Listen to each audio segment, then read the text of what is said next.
Welcome to this episode. Picture this hypothetical exchange which is based on accurate, established historical facts. Now, I hope this video doesn't get me in trouble, but I'm going to try to respond to something.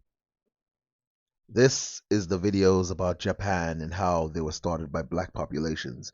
And in my opinion, these videos are very dangerous because they undermine black historians and other things of Africa, and they put them in a category of conspiracy theory. And so if I say something like there were some black people in Persia, it will be put in the same side as videos like this, which I'm not saying that this work is not interesting or entertaining. I find it very entertaining, but it's got problems all over, and let us see why. A young Nigerian named Osazuwa was sent by his parents to Tokyo in Japan to attend university there a few years back. When he arrived in Tokyo, he made friends with the local Japanese students at his university and of course told them his name, Osazuwa. When he did, they looked at him in shock and said to him, "Are you joking? That's a pure Japanese name."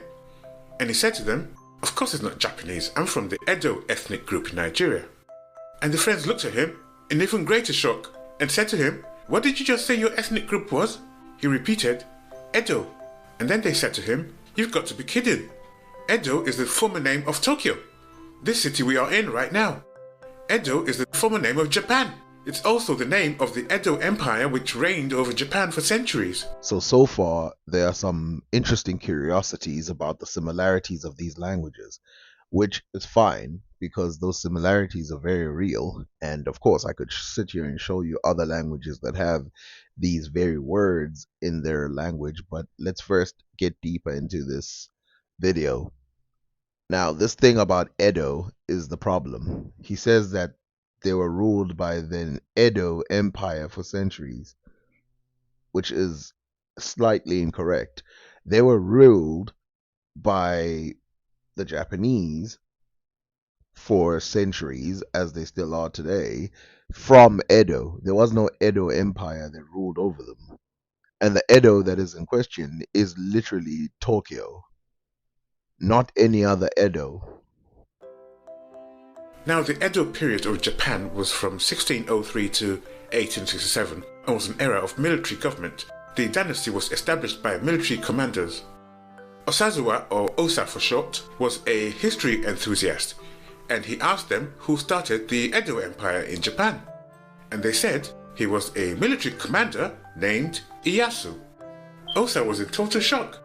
The title of the military commander of the Edo Empire, i.e. the Benin Empire of Nigeria, who was second in power only to the king himself, was Iyase.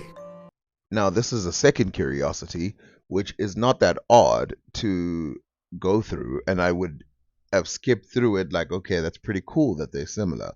But he has to stretch this part a little bit because the name is Ieyasu. It's not Iyase.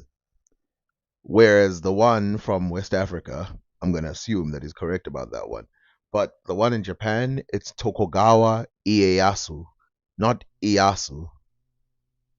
Flipping this to make it seem similar seems like it's a deliberate move, but I will, because of something called plausible deniability, I will say that maybe he just did it weirdly. Now, there is a guy in Ethiopia who was in charge in a similar time period who had a name similar to both of these. There are other people around the world who have names that are similar to this.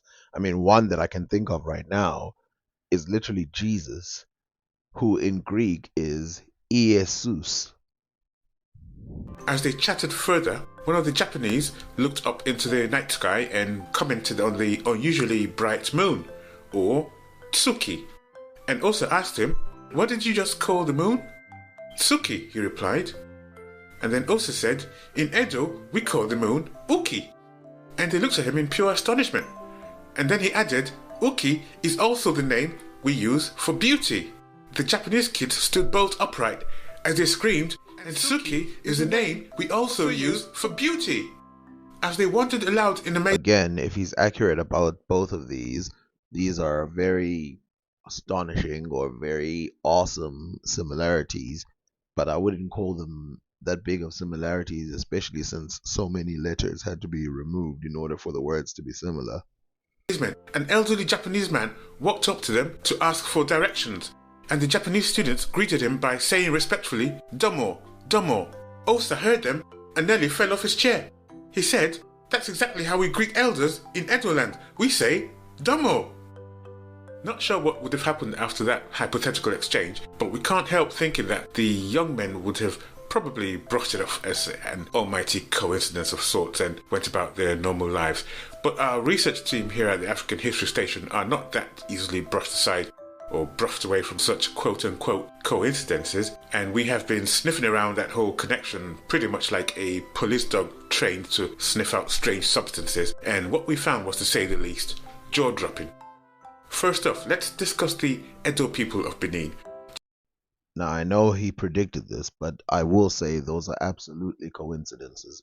And the reason why they're coincidences is because there's no further evidence linguistically that you can show that these words are connected at all.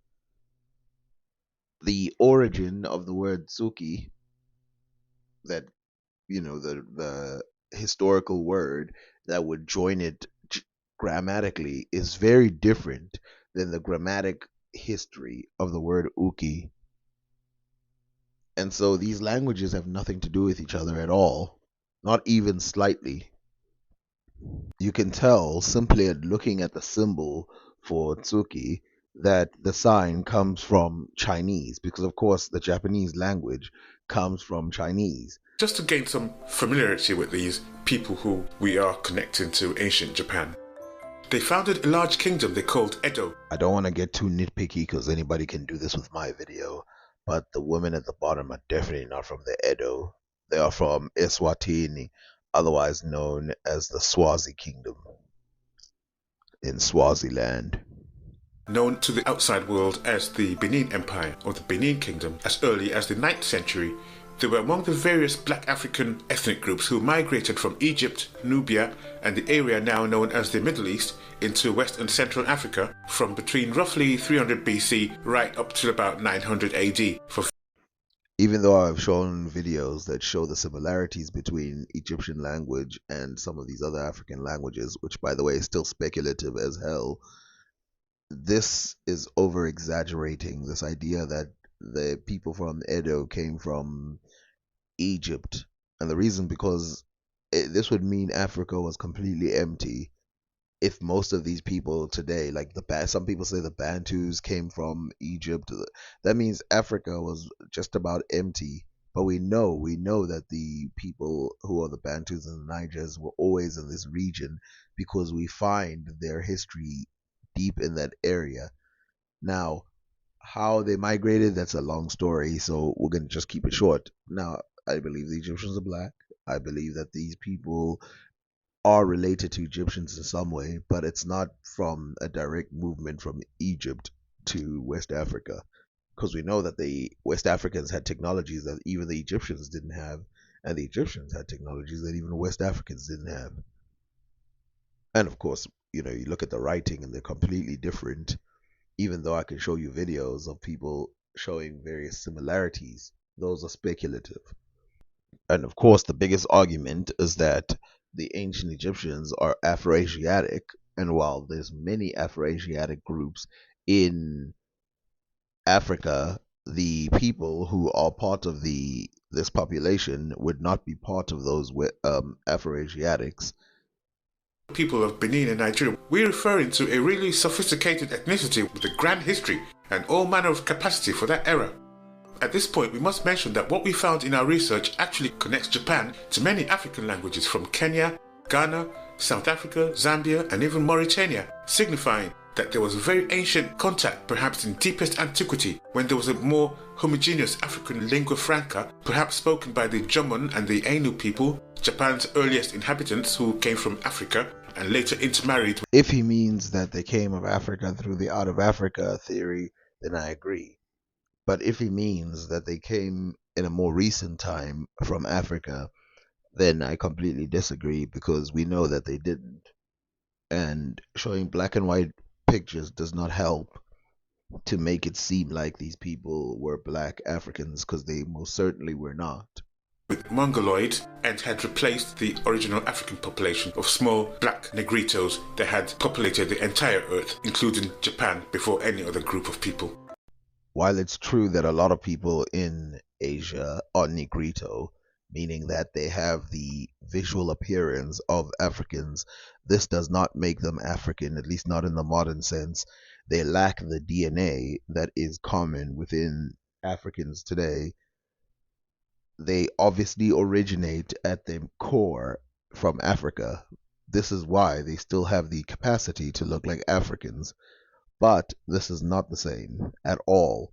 Now, this is just standard, normal history. And the reason why it's important to point this out is because if we do not point this out, then it will seem like we are living in a fantastical world where everything we want to match our truth does. But this is not true. We can look at anything, you can look at any evidence you want. It just doesn't match up. Now, are these people black? Absolutely. Negritos are black. Are Melanesians black? Absolutely. Indonesians? To me, they are. Africans? Yes. In the olden days, even Indians were considered black. But this is different than them being black from them being part of the African diaspora completely. No, they're not part of the African diaspora.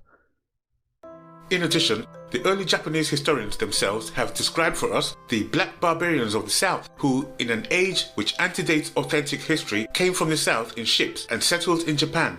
These immigrants mingled and amalgamated one with another and with the natives, and in time became a homogeneous race whose predominating physical characteristics bespeak the unmistakable presence of a large Negro element. Now, the person he's quoting here is James Cowles Pritchard, who was ahead of his time in many ways. He believed in the Indo-European unification, and he also believed that all mankind at the base were connected, which is probably why he believed in stuff like this. Now, it's true, all mankind at the base is connected, and the Indo-European languages did unify Europeans and other people from outside Europe in a way. So he was accurate in that sense, but this quote here is not right. It doesn't match up to reality, and the reasons for it are so vast, but this video has just started. The Ainus dominated Japan until a group of warriors known as the Yayoi arrived around 300 BC and conquered them. Till today, the origins of the Yayoi people is still disputed.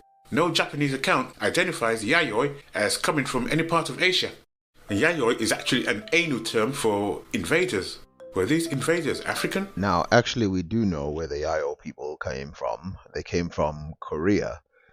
But it's even easier than this, because we know that the genetics of modern Japanese resemble that of the Yayoi. And so, in order to figure out if the modern Japanese are related to black Africans, all we have to do is look at modern DNA tests of Japanese people and see if it matches with that of Africans today. Now, you can guess whether or not it will match. We think so. Now, I want to point out that the statues he's showing are Buddhists, and the Japanese only became Buddhist in the 6th century. And this was one side of Japanese mythology. The other one represented this Yayoi compilation or confederation or whatever you want to call it, which is the Shinto side of it. Mainstream research usually refers to the Yayoi as having arrived Asia on ships from quote-unquote elsewhere. They never say where elsewhere was. But there also seems to be a much more recent injection of a profound African influence, and all evidence points to the West African nation of Nigeria as being the source of that influence, and we're talking perhaps just a little over 600 to 1,000 years ago. The Edo period of Japan lasted from 1603 to 1867. It began when Tokugawa Ieyasu became an elite military commander or shogun in 1603 after a victory at Sekigahara in 1600 and brought 200 years of stability and peace and prosperity to Japan. The name Iyasu is a stunning link to the same name given to top Benin military commanders. The Iyase of I will state that this is 15 minutes of the same video, and they're going back to the same evidence at the beginning, and they have provided no evidence on the other side besides just this name thing. Everything else was just making claims about whether it is or is not founded on Africa, but no real evidence was given at all. And now they're coming back to this evidence that the name Tokugawa Iyase, which is not that, it's Ieyasu, is the same, which I already mentioned that there are at least two other kings in the world that you could give that name to. Benin is regarded as second in command of the Benin military after the Oba. Here we can see an actual ancient sculpture of an Iyase military commander. Okay, so this plaque, he claims that it's an Asian Iyase, which, by the way, would go completely against everything he's already said. He said that Tokugawa Ieyasu was the shogun. He was the person in charge. He wasn't second in command. But this is why it's very dangerous, because he says this is an Asian plaque, but it's not an Asian plaque. It's from West Africa, and giving credit to Asians for something that Africans did is dangerous. According to the Met Museum, New York, who published the image, during the 15th century reign of Oba Eware, Benin's armies were formed and the fortification of its capital with a massive wall undertaken. In parallel, delegations of Portuguese traders assiduously sought to secure exclusive commercial treaties with this leader of the region's most powerful polity. For nearly 500 years, Benin's independent leaders firmly established the terms of engagement with Portuguese, Dutch and French agents and effectively represented their own interests. So the Benin Empire, which exchanged ambassadors with Portugal, by the way, in the 1500s, was a thriving, formidable, wealthy power in West Africa, with a standing army of 200,000, half of them cavalry, and it absolutely was not beyond them to ship bands of troops to Asia. Now here's where I'll agree with him. It is absolutely not impossible for Africans to have shipped people into Asia. In fact, he mentions that it's a Portuguese era, which we know it during the Portuguese era that some Africans accompanied the Portuguese all the way to Japan. So we know that happened. Now going back to this Iyase thing that he claimed, the Iyase he's talking about sounds like it's a title, whereas Tokugawa Ieyasu is his name. It's his last name and nothing more. Now I know what you're probably thinking. It's his last name, therefore it might be a title in the same way. Well, all we have to do is look at one of the people who were part of the Tokugawa dynasty. For example, Tokugawa Hidetada. See, the most important part of the name Tokugawa Ieyasu is the part that he ignores, which is the Tokugawa part. Hidetada is one of his descendants, and it has nothing to do with Ieyasu. Ieyasu's name is completely irrelevant after he's gone.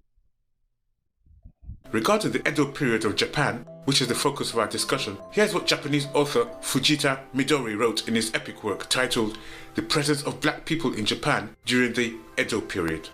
For Africa, the catalogue depicted couples labelled as belonging to the regions of Kafuri, Guinea, Loren, and Ahirika. As both Java and Monomotapa are located in the tropics, the Korobo have black skin and very curly hair, and their eyes and noses are completely different from those of the Japanese people. The presence of a black person in Watachinkei, along with the Japanese, Chinese, Dutch and Koreans, though the latter two only appear in conversations between the former two Asian groups, presents the concept of internationalism that cover the three traditional continents and races. Now, of course, I could sit here and talk about different things, but let me first address the statue that he put up. Japanese people tend to have broad noses, like Africans. Some even have full lips. Not as big as Africans, but they have full lips. You can see this picture that he's put up here, which to me looks almost identical to the man that I put right next to the person.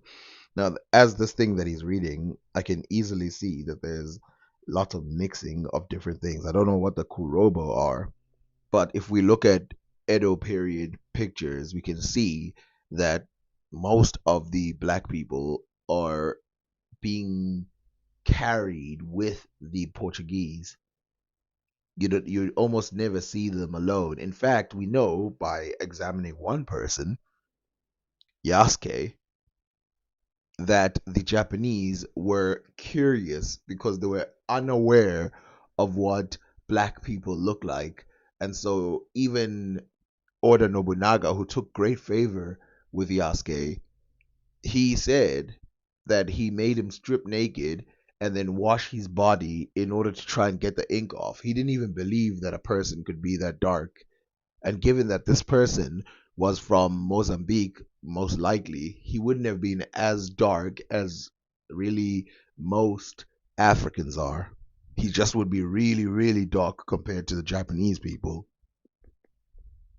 And as early as 1889, an association to preserve Edo culture had been established in Tokyo. It claims that the Tokugawa period, i.e. the Edo period, was the period in which Japanese civilization achieved its greatest progress and development. Also, researchers have noted that recent DNA studies corroborate these connections. A new genetic study suggests that the Japanese are more mixed with Africans than other East Asians. There is a connection between the Y DNA chromosomes. In DNA, haplogroups are families or lineages that descend from a common ancestor. Over centuries or millennia, they could number millions and billions and even have a different skin color from their forebears. But the DNA haplogroup is what identifies them, says what lineage you're from, where your great-great-granddaddy came from. Japanese and Africans share similar Y DNA called the Y DNA haplogroup DE. The haplogroup DE is a very old DNA and it's related to the first out of Africa origin. And not only do Japanese people have this, but Europeans, Indians, Middle Easterners, lots of people have this haplogroup, and that's because it's related to the out of Africa theory. The Japan-specific Y DNA haplogroup is D and is a descendant of the African Y DNA haplogroup DE, which has been found in West Africa, specifically and in large measure in Nigeria. You can see by this map that the only places that aren't colored are Russia, Australia, and the Americas. So this haplogroup is very widespread in general. According to research by Di Giacomo and other scientists. The study by Di Giacomo et al. Found the following African haplogroups in Greeks. Haplogroup A, which is highly specific to West Africa, R1A, DE, and J2. DE is found principally among Nigerians, and it is suspected that it originated from Nigeria. The other descendant of Y DNA haplogroup DE is Y DNA haplogroup E, which is the most frequent Y DNA haplogroup in Africa. As confirmed by researchers, there seems to be a hint of an excess of sharing between Japanese and Luya, that's African. I have to wonder whether this might have something to do with why haplogroup D links the Japanese with African Y haplogroup E bearers. Haplogroup E is almost non-existent in places like Japan. So, did the Edo period of Japan have some ancient Benin Edo influence from Africa? If there is better evidence, then I wish someone would present it to me, but there's no evidence of this at all. It should not be a shocking question at all, given the DNA evidence. There are indeed strange similarities between the Benin Edo culture of Nigeria and the Japanese Edo, and it appears that some ancient Japanese probably originated from the ancient Edo people of Nigeria. I mean, I hate to be this guy to point this out, but these two art styles are nothing alike. The way the people are pictured is nothing alike. Now, they have broad noses and they have fuller lips, but as I said before, Asians and Africans both have this feature. Asians are not Europeans, especially East Asians, as some people, even in Asia, are negrito, meaning they look very much like the black African. From prehistory, the Benin people have been known as the Edo people. The original name of Japan was Edo. The original name of Japan was not Edo. Edo is the name of Tokyo. The original name of Japan is Nihon, right? Or Nihongo. I don't know if that's the language or the name. The Edo founders of the Benin Empire used to be ruled by the Ogiso, kings of the sky. The Japanese call the emperors sky kings. No. The Edos of Benin were and are a pure warrior clan. The Japanese are a pure warrior clan. While the Japanese did have warriors amongst them, called the samurai and even the ronin and even the ninjas and all these other type of people, those were not the majority. In fact, we know that those were special forces compared to the majority of the population. They were definitely not a warrior clan. They had warriors amongst them, yes, protecting the kings, but they were not a warrior clan by any stretch of the imagination. In fact, I think you weren't even allowed to carry a sword or two swords unless you are part of this very exclusive club. The Edo people of Nigeria were artists, sculptors, and carvers of such infinite precision that their ancient artworks still shock the human mind. Japanese art and artistry are universally recognized for immaculate precision. What's interesting is that he keeps showing these Chinese influenced statues instead of showing the paintings of Japan, which would have been more recognized today with Japan. Not to mention that he's showing Buddhist stuff, which, of course, if these people came from West Africa, why aren't most West Africans Buddhists? The word Osa means God in Benin. The Japanese call head or leader or chief Osa. The name for king in Japan is O. The name for king in Benin is Oba. The word Obito is the title of original chief in Japan, as in Obito no Oji. This is related to the Benin Edo word for the chief or ruler, which is Oba. Ie is house in Japanese, and Ile is house in next door to Benin, Yoruba. The Japanese also... This is Gish galloping to death, and half of these things I cannot even recognize or see, and I don't know if I agree or disagree that they look even the same, but I'll let him continue down this road. have some cultural practices that are rather similar or reminiscent of Edo practices. Shintoism, so-called ancestor worship, very similar to what operates with the Edo people. Shintoism, Japan's main religion, is all about shrines, ancestors, mountain spirits, tree spirits, the so-called heathen religions that were used to justify the colonization of Africans. Most religions around the world had ancestral worship, including ancient Greeks. Japanese festivals and dressing are also remarkably African in color combination. Well, the people that he's showing are modern, wearing clothes which are using modern patterns, but ancient Japanese kimonos and stuff like that would have various colors that are designated for males and females and stuff like that. And a lot of them would, if they were to have images on them, there would be like floral patterns and stuff like that. Whereas in Africa, most of Africa, it would be geometric patterns, very different than that of Japan. And the kimono, the way it's tied and the way it looks nothing like how African clothes would be worn in general, especially since the kimono part, the part that you're seeing, is only one layer. This thing has multiple layers underneath it. And of course, the way the shoes are made and all of that, it's very different. And start. Even if you open your eyes just a little bit and look at only the surface, you can see that these styles are nothing alike.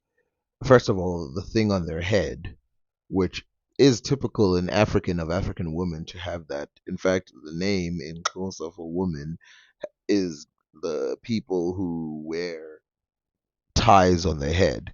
You look at Japan, they've got none of that. Instead, they've got long hair with combs in them and stuff like that. Now, there would have been a better one to show that might have been similar, which are those styles that you see in Africa with the bigger poofy thing with combs in them. But he chose not to do that, which still wouldn't reflect the same thing anyway, but it would be more similar. Now, if you look at the clothing, you can see that they're multi-layered in Japan, and these multi-layers are very, very specific. So if you just look at the surface, you might see the vaguest similarity, which I can't even see that, but outside of that, there's nothing.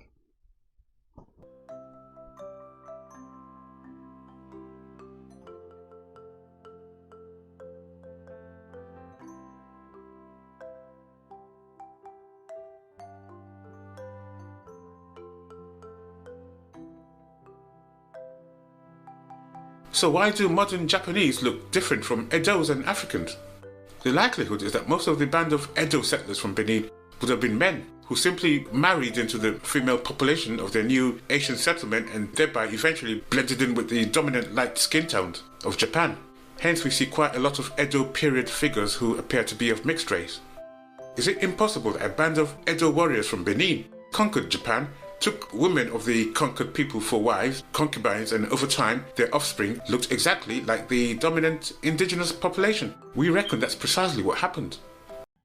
Okay, so I was confused about what he was talking about in the beginning, but now I'm starting to get it. So he's trying to say that the Edo people came at this time, because I thought he was saying that the Ainu, who were a long time ago, were black, but now he's saying that the Edo came now. Okay, but here's the problem. Japan has a deep history of writing, and they've written who was who and who was. And remember Tokugawa Ieyasu that I mentioned in the beginning? There's writing about him founding Edo and all this other stuff. And since Tokugawa took over, there's been no foreign influence that is that deep in the Japanese. There was the Portuguese, but their influence again was limited to only trade and stuff like that. It was not genetic at all. So we know for a fact that they're not there in the Edo period because we've got a lot of books and there would have been writing about these people at this time, but there's nothing. Now, writing in Japan goes back, right? Like as soon as we get to AD, we start to see writing. So why is there no deep writing? Why is there like one letter somewhere about this instead of deep writing about these men who took over and left only the women? And of course, the simple thing is, if you look at the writing systems, they match that of the Chinese writing systems, but they do not match anything close to anything that's going on in West Africa. It's not a small thing, that's huge. Why was Japan the only Asian nation that had a clan of fighter citizens, samurai, warriors, whose only occupation was war, conquest, and who became lords and ruled over the Japanese and subjugated them to farming and civil duties? Is it possible that the Edo warriors created the privileged class of fighters that the world came to know as the samurai? This is absolutely not true. The idea that the fighting class was the ruling class only in Japan. This is definitely not true if we want to look at Asia, because of course we've got the Mongols, we've got the Mughals, we've got all kinds of people in Asia who were the fighting class, and they also happen to be the ruling class. In fact, most of the time, the fighting class is the ruling class anywhere. Benin sculptures show the top commanders always holding a long sword and a short sword as ceremonial outfit. And here we see the same thing in the samurai and warrior classes of Japan. I don't even know where to start with this. Most kings around the world would try to show strength by depicting themselves as warriors. And like I said, warriors would be up there in rank in almost any civilization. Now, usually a warrior class is something like the Zulus, where you have almost every male citizen being a warrior. Even just to get married, you have to participate in war. Whereas the samurai and stuff like that, that's very exclusive. Now, people looked up to these people, but they had no intention of ever joining the class. This idea that just because you have a sword, that means nothing. Almost everybody did that. Now, of course, like I said, we can mention, okay, the Zulus, the Egyptians, the Ethiopians, the Greeks, the Romans, the Arabs. A lot of these had warriors at the highest, and these warriors carried swords in their images because they valued war as a way of making power. Indeed, if you walked into a store in Japan to buy a samurai outfit, here's what you're given. Straight black warrior from Africa. No, again, I'm only doing this because I respect you as people. I want to just tell you, just go look up Edo paintings of samurais and you will see everywhere you go, even books and all of that, it's always going to be pale-faced people with the exception of Yasuke. So how did the Edo people make the voyage? Had to be by sea. The same way various peoples moved from Africa to Asia for thousands of years. Nope. You can travel to Asia via land from Egypt to the Sinai to Israel, and then from then on you go to India, then China, and then only then will you need to travel by the sea to get to Japan.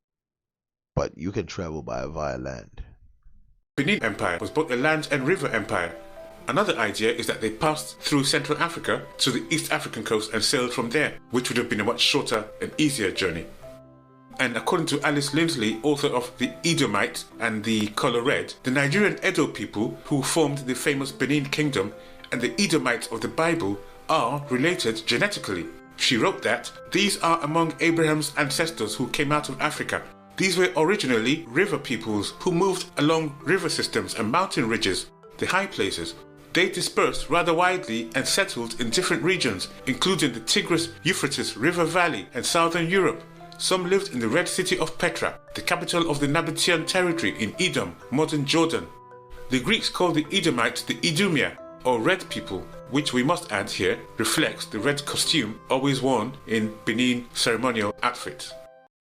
Okay, 3 points. 1, I don't know what this has to do with Japan.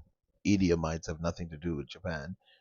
But 2, Edomites and all this other stuff, they're part of another mythology of Arabia, especially if you want to bring in Abraham, who we don't even know was a real person or not.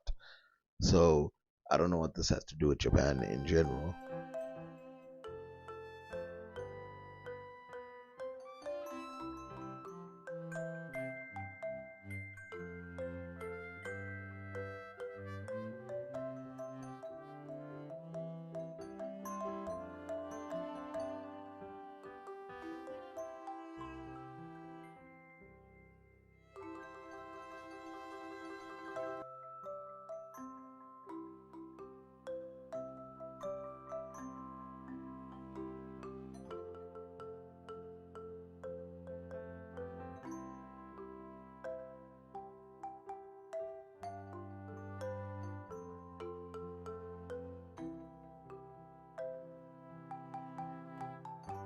Abraham's father was called Terah. Terah was a royal name associated with the Ainu of the Upper Nile. These spread as far as Japan, where only about 300 pure-blooded Ainu still remain on the island of Hokkaido. The original name of Tokyo was Edo. Among the Ainu, Terah means priest. Abraham's father was Terah, a ruler, priest, whose territory along the Tigris River, again just connecting words that kind of sound alike, extended between Ur and Haran. The Edomites of the Bible are related to the Edo or Idu of Nigeria and Benin. The title of their rulers is further evidence. The ruler of the Edo is called Oba, and the first ruler of Petra was the deified Nabatean king Obodas. The Edomites, along with the Jebusites, appear to have belonged to the Horite Confederation, which originated in the Upper Nile region. This is the homeland of Abraham's ancestors and is called Cush in Genesis 10. From ancient Cush, the people spread in many directions. Some live today in Nigeria and Benin as the Edo or Idu. And we ask, did some head from Cush to the East African coast and sail to Asia and Japan? Likewise, the biblical Jebusites have living descendants in Nigeria. They're called the Ijebu, and they're just next door to Benin in Nigeria today.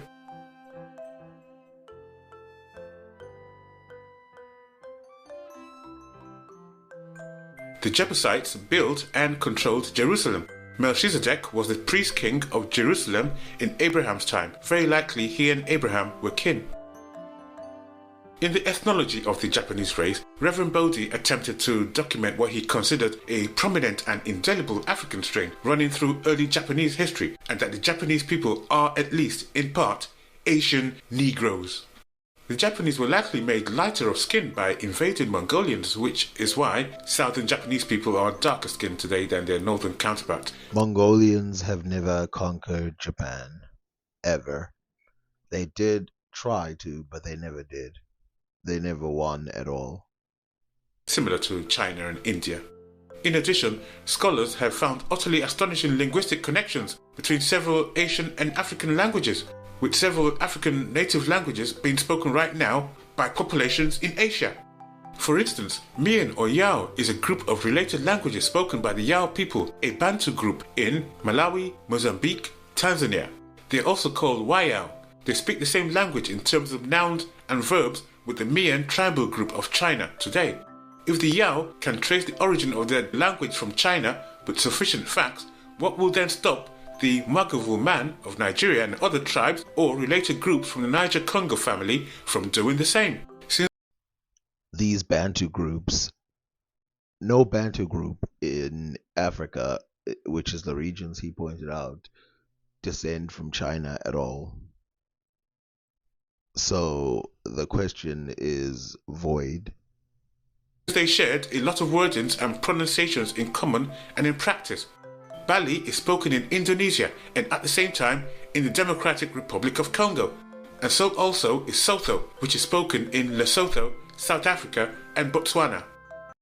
Again, this is Gish galloping. He's saying a lot of information which, to my knowledge, eventually has no meaning because he's saying it so fast. Now he says there's languages that are spoken in Central Africa that are spoken in China, which is absolutely not true, except in the very small exceptions of scholars who have dedicated themselves to learning foreign languages.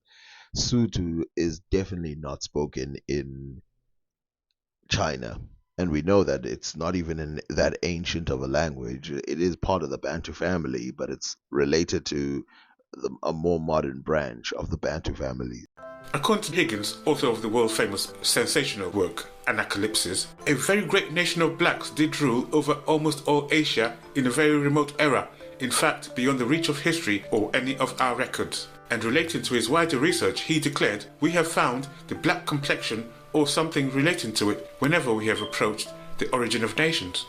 And H. Imbert, a French anthropologist, said in his book Les Negritos de la Chine, "The Negroid races peopled at some time all the south of India, Indochina and China. The south of Indochina actually has now pure Negritos as the Semangs and mixed as the Malays and the Sakes." Chinese dynastic records from as early as 192 CE reference a kingdom of Lin Yi, which meant the land of black men. They stated the inhabitants possessed black skin, eyes deep in the orbit, nose turned up, hair frizzy, at a period when they were not yet subject to foreign domination and preserved the purity of this type. The fate of the black kingdoms and the black people of Far East Asia must be tied to increased pressure from non-Africoid peoples pushing down from Northern Asia, according to scholars. Ships of the Lin Yi, known to the Chinese by the appellation Kunlun Bo, meaning vessels of black men, were navigating the currents of the Indian Ocean from Southeast Asia to Madagascar.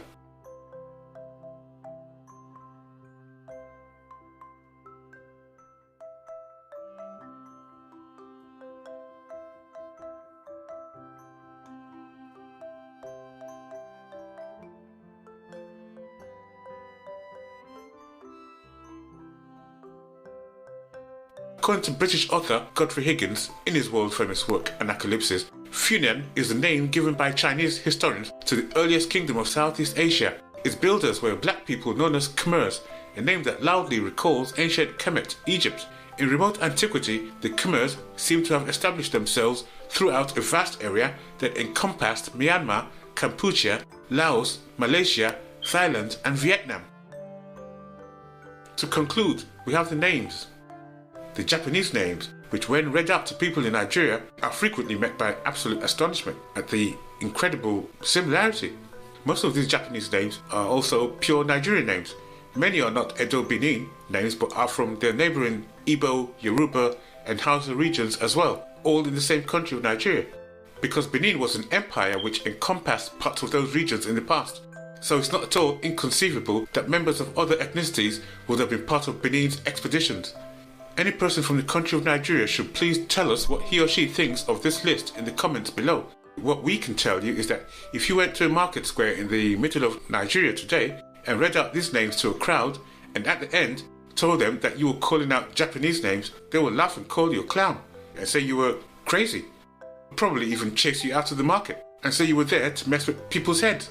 Indeed, anyone familiar with Nigerians will recognize many of these names straight away. So here goes. Now, when this comparison has been done in the past, the list of names has tended to be quite small, making it easier for some people to put it down to coincidence. So we went to town on it and deliberately did the research to pin down those Japanese names in their 100 and see what they tell us. because here at the African History Station, the word coincidence does not really sit very well with our researchers, because we believe that where there's a connection, there's a history. So here goes, really briefly.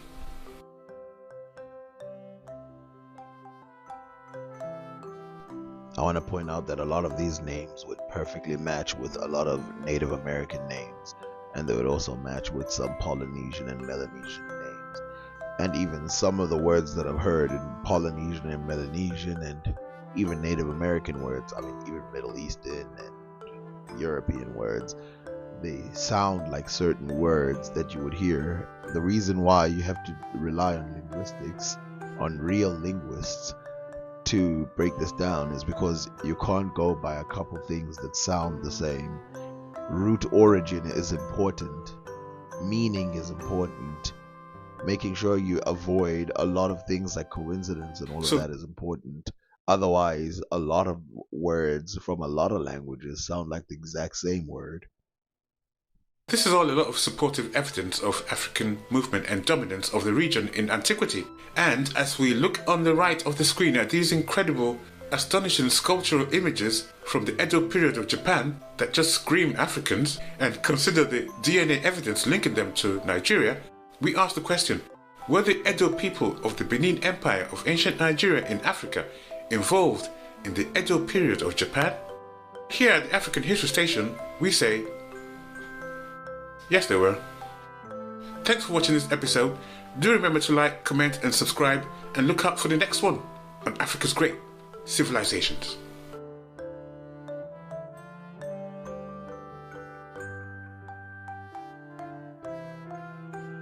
Okay, well, I hope no one gets angry at me for making this video. I do not see any evidence in this video at all that there's anything to point to this direction of Africa, except a bunch of words that are being thrown about. I mean, I don't know why they didn't use mezu for water, because the word water is almost similar in Japanese and other African words. And you could probably find hundreds of others. I've found them before. I've found a lot of them before. But again, I could do this with the European languages. I mean, if you want to, we can go through it together in another video where I can literally just pick a European language and then pick African words and see if I can't find similarities, even possibly in meanings.